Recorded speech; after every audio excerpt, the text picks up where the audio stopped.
First day as a free man. That's the thing about this city, it's like a test kitchen for the tech comps.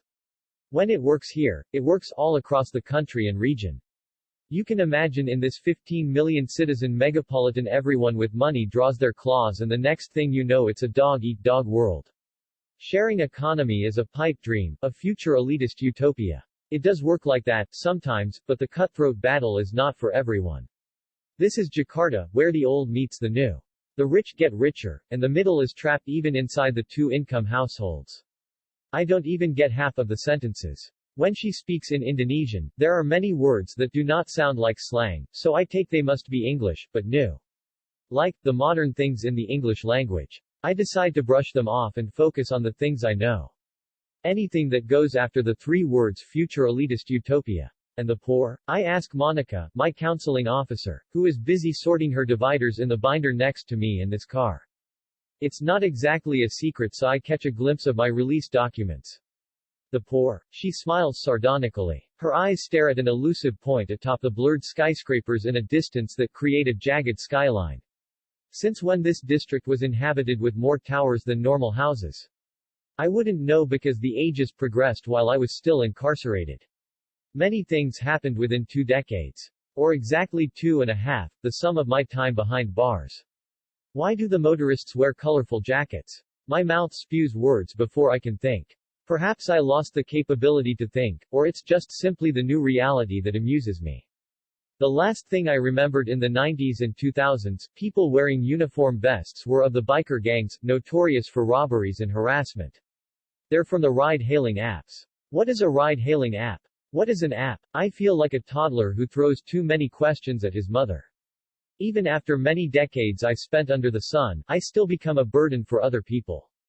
First my parents. May God rest their souls, and now this sweet lady who takes her time to onboard me back to civilization. It's her job, but I can imagine her frustration in teaching me. Instead, she answers patiently, a program installed in your phone that runs a specific function. You can pay your bills, order foods, or shop online there. She adds after a beat of silence, I'll confuse you if I introduce everything at once. So, let's catch up with a real device soon after we arrive. When our ride reaches one of the most prominent districts I'm taken aback. Something's missing. Where's the McDonald's at Sarina? I remember this Sarina Mall used to have a McDonald's. It was the first McDonald's restaurant in Indonesia, I think. They closed that down a year ago. So many things happened. I understood about the face masks and the pandemic. The prison doctors gave a few socializations. But other than basic compulsory things, I'm oblivious to the world. It's like navigating in an uncharted territory based on an outdated map. A map based on memory. Despite preserving the best and worst things happening in your life, memory is full of betrayal. It doesn't erase itself even when the place of my first date with an ex-girlfriend, maybe she's married with 2 kids or even already buried somewhere now, no longer exists. I keep changing my weight from one buttock to another at the back seat next to Monica. Her fingers tapping on a screen with blinding light and moving images. I saw a similar model used by the guards but they never gave me one. They could refer to my family, who never visited, or an altruist. I don't know, I never received anything other than items to sustain my life. Smartphones, for example, are still outside this boundary. For others, it's an essential part to participate as a productive member of society. Me, a middle-aged slightly over 50 guy who spent more than half of his life veiled from the world? An absolutely outrageous idea. I'm an anachronistic time traveler, a time wanderer from the past. Not the future. People wouldn't need to ask me what is going to happen in the future because it's me who asks why the car does not have a tape deck anymore. They don't sell cassettes anymore. A clipped answer from Monica, still continuing typing on her phone. How her sight is not melted by that glaring light is beyond me. So how do people listen to music? No CD player, either. We have streaming services. She pops in a cable dangling from the radio deck. Why they still have a radio but not cassettes is also beyond me. Monica is a pleasant person but she can be bitter at times when commenting on how fast the economy moves, sometimes leaving even an old millennial like her stumbled.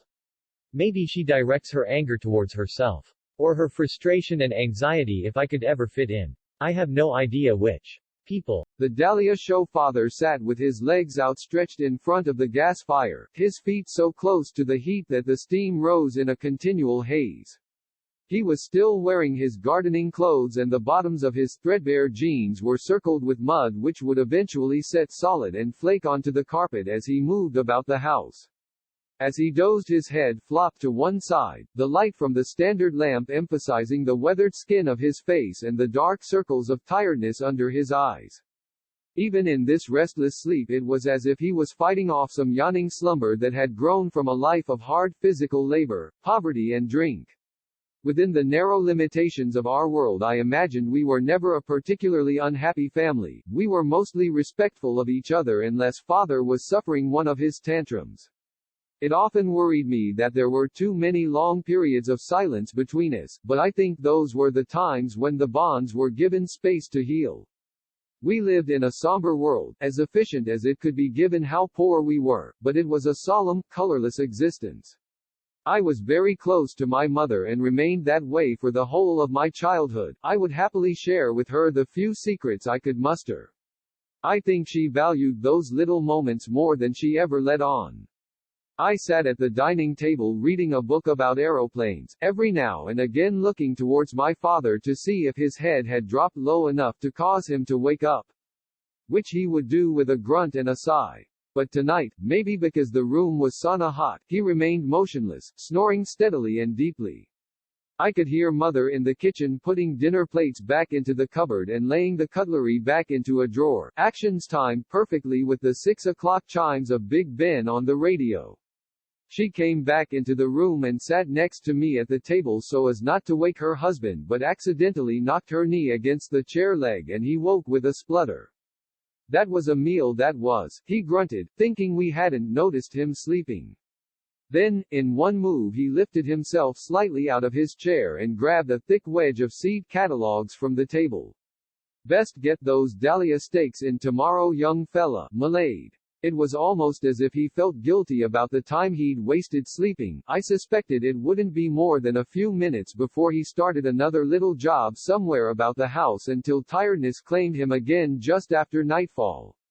Father's garden was both sanctuary and triumph. 2 decades of tilling, composting and mulching had turned the soil from a heavy, sodden clay into a friable seed bed capable of providing the three of us with sufficient salads and vegetables for much of the year. It was a testament not only to his toil, but also to his expertise and experience. As well as a bounty of food, the garden supplied the house with an adornment of cut flowers of every variety. Depending on the month, our kitchen windowsill would be filled with pots and vases of daffodils, dahlias, chrysanthemums and gladioli. The mantelpiece and shelves of the living room and hallway were festooned with arrays of brilliant flowers that filled the dank air with their gentle bouquets and sweet perfumes. At the weekend, when the weather allowed, I would be encouraged to help father in the garden, a task I would perform dutifully, but with a feigned enthusiasm. Since he'd retired, the garden had become more of an obsession than a salutary pastime, his life depending on the rhythm of the seasons and the quirks of the English weather. He'd always been a man whose whole existence was founded on the principle of work. Without it he was a dithering confusion. Mother and I knew that when the three of us went away on our summer holiday, he became a little boy lost in his own foreign land where nothing was familiar and there was little to fulfill his innate need for purpose. His dahlia beds were well known among the horticultural community of our village. The regimented rows of plants filled nearly half the garden. Resplendent in late summer with masses of red, yellow and orange blooms supported by bamboo canes and twine to stop the wind from damaging their weighty heads.